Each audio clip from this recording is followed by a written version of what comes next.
ঐতিহাসিক পূর্বের যুগের এক ঘটনা।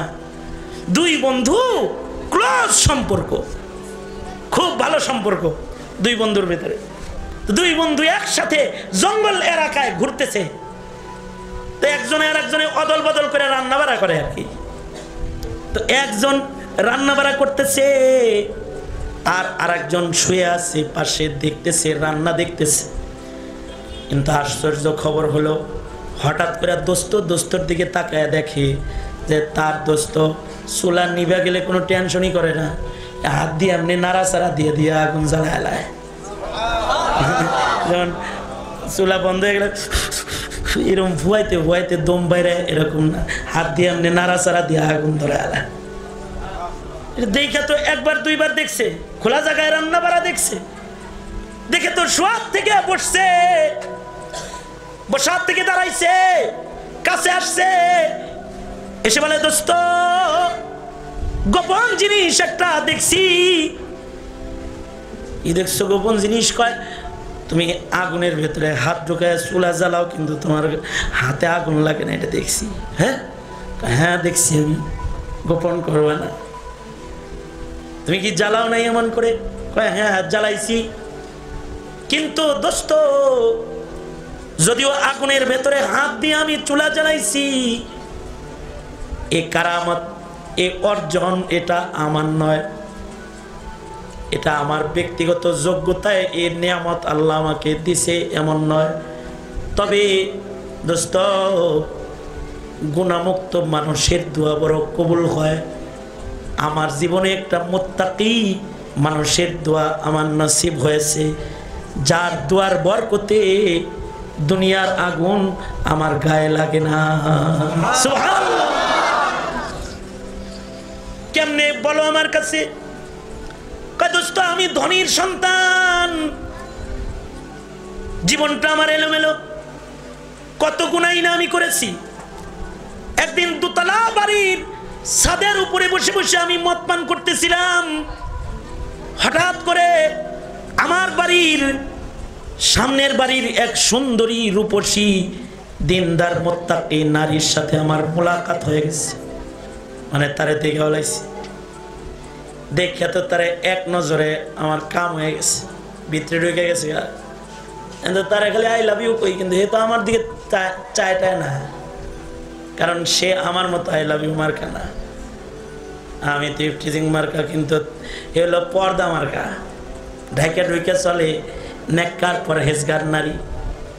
শেষ বেলায় নিজের পিতাকে বলেছি, বাবা এই বাড়ির ওই সুন্দরী ওই যুবতী মেয়েটাকে যদি বিয়ে করায় না দাও তাহলে কিন্তু মরে যাব।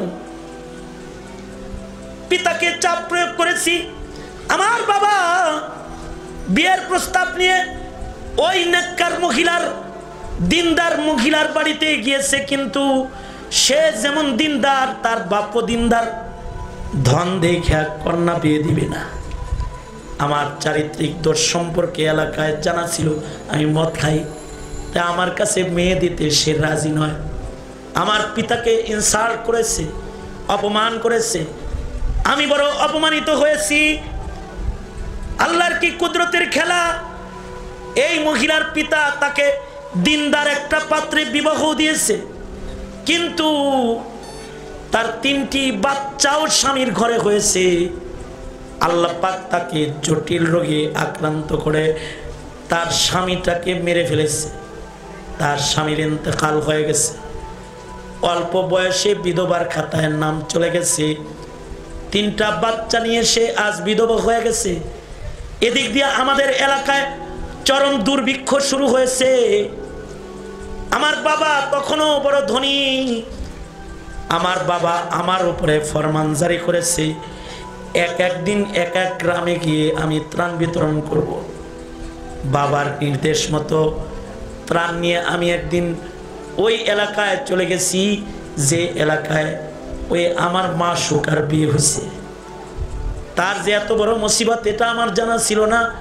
দুর্ভিক্ষের কারণে স্বামীর ঘর ছেড়ে ভাই বেরাদারের কাছেও মহিলা যায় না। আমি যখন ত্রাণ বিতরণ করতেছি, মহিলাটা কাতারে দাঁড়ায় গেছে সন্তানদেরকে নিয়ে ত্রাণ নেওয়ার জন্য। আমার কাছাকাছি আসছে, পর্দার কোনো ফাঁকে আমি মহিলাটাকে দেখে চিনে ফেলেছি। মহিলাটাকে আমি ডেকে বললাম, এই তুমি কি আমাকে চেনো নাকি? আমার মনে হয় তুমি আমার পরিচিতা। জি চিনি, তুমি আমার বাবার বাড়ির সামনের বাড়ির সওদাগরের ছেলে না? জি আমি ওই সওদাগরের ছেলে। আর কোনো পরিচয়? তুমি কত ঘুরেছিলে আমাকে, আমি তোর পাত্তা দিছি না, সে না তুমি? তোমার বাবা আমার বাবার কাছে বিয়ের প্রস্তাব করেছে, আমার বাবা তোমার বাবাকে অপমান করে বের করে দিচ্ছে, সেই তো তুমি? তোমার চিনি নাই নাকি? এমনভাবে কথা বলেছে যে আমার পুরাতন রাগ গুচ্ছা আবার উথলায় উঠেছে। আমি তাকে বললাম, সকলকে ত্রাণ দিলাম, কিন্তু তোমাকে দিব না যদি আমার সেই অপমানের প্রতিশোধ আজ আমাকে নিতে সুযোগ না দাও। তুমি যদি আমার মনোবাসনা পুরা না করো, তোমাকে আমি ত্রাণ দিব না। কয় দোস্ত, এমন কথা ওই মহিলাটাকে বললে, মহিলাটা আল্লাহর ভয়ে এমন ভীতু, এমন খোদা ভীতু। মহিলাটার সাথে সাথে আমাকে বলল, মুমিন কোনোদিন মুসিবতে পড়ে গুনার দ্বারায় রিজিক সংগ্রহ করে না, কারণ মুমিন জানে রাজ্জাক একজন, তিনি কে? আরো জোরে আওয়াজ করে বলেন, তিনি কে? তুমি মনে করো না যে জেনার বিনিময়ে তোমার ত্রাণ নিব, তোমার মতো মানুষের কাছ থেকে ত্রাণ আমার লাগবে না। কয় মহিলাটা এই কথা বলে সে তার সন্তানগুলাকে বুকে জড়ায় বাড়ির দিকে রওনা করলো, কিন্তু তার বড় ছেলেটা কথা বলতে জানে। সে তার মাকে ডেকে বলে, মা এই সওদাগরের সাথে তোমার কি বিবাদ ঝগড়া হলো? সকল মায়েরা বাবারা তাদের সন্তানদেরকে খাবার দিল, আর তুমি খালি হাতে চলে যাচ্ছ। আজ কয়েকদিন হয় মারে খোদার জ্বালায় পেটে কোনো দানা পানি দেই না। মা হয়তো সওদাগরের সাথে ঝামেলা মিটায়া ত্রাণ এনে আমাদেরকে খানা দাও, নয়তো খাবার না দিতে পারলে মা হয়ে নিজের হাতে গলা টিপে সন্তান মেরে ফেলাও।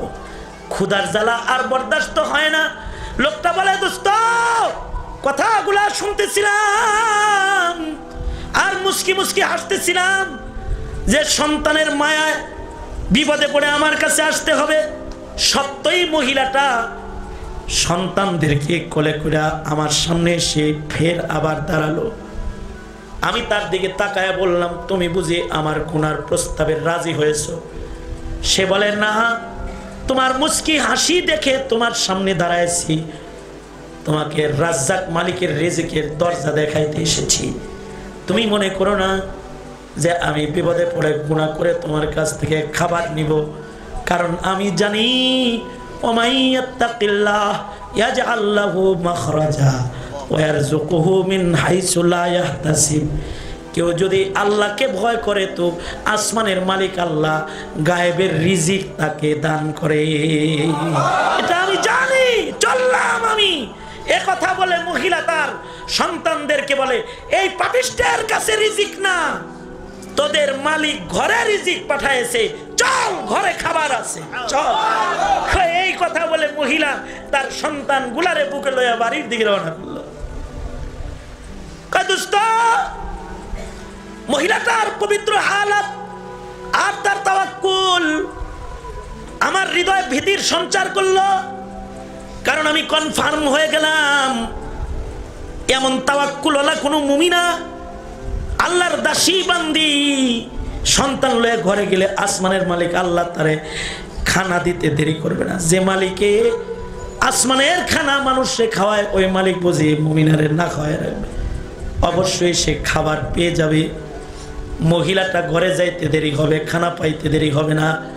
কিন্তু ওই মহিলার ঘরে যদি আসমানের খানা আইসা যায়, তাহলে আমার ঘরে আযাব যাইতে আর দেরি হবে না। এই ভয় আমার দিলে ঢুকলো।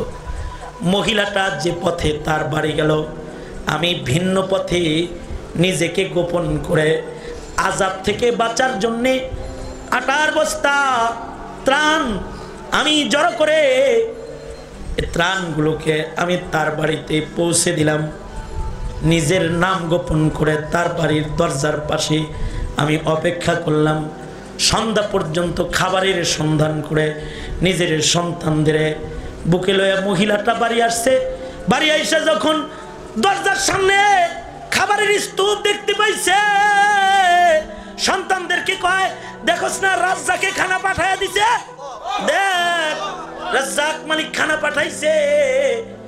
কয় ভাই, মহিলাটা সন্তানদেরকে খানা খাইয়ে মালিকের কাছে দুইটা হাত তুলে একটা বেনামি দোয়া করলো। মহিলাটা বলে, দোয়ার ভেতরে বলে, আল্লাহ ক্ষুধার জ্বালা পেটে লইয়া পাপিষ্টের চেহারা দেখাইলা, কিন্তু ভরা পেটে ওই সিদ্দিকটাকে দেখাইলা না যে নিজেরে গোপন করে আর একজনরে খাওয়ায়।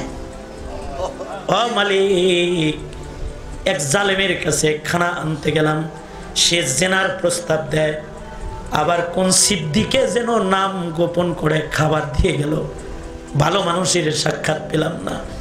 দোস্তরে, আমার মতো মানুষকে ভালো মনে করে সে আমার জন্য বেনামি দোয়া করেছে, আমি তার সামনে যাইবার কোনো হিম্মত পাই নাই, কিন্তু সে দোয়া করেছে, আল্লাহ নিজের নাম গোপন করে এমন করে অনাহারি মানুষকে যে মানুষটায় খাবার খাওয়ায়, আল্লাহ গো ওই মানুষটার জন্য আমি দোয়া করতেছি, আল্লাহ এমন মনের মানুষে তুমি জাহান্নামের আগুনে জ্বালায়ও না। আল্লাহ শুধু জাহান্নামের আগুন নয়, যদি কখনো যদি তার গায়ে দুনিয়ার আগুন লেগে যায়, ইব্রাহিম রে যেমন আগুন থেকে হেফাজত করেছ, তোমার এই বান্দাটাকে দুনিয়ার আগুন থেকেও তুমি হেফাজত করবা।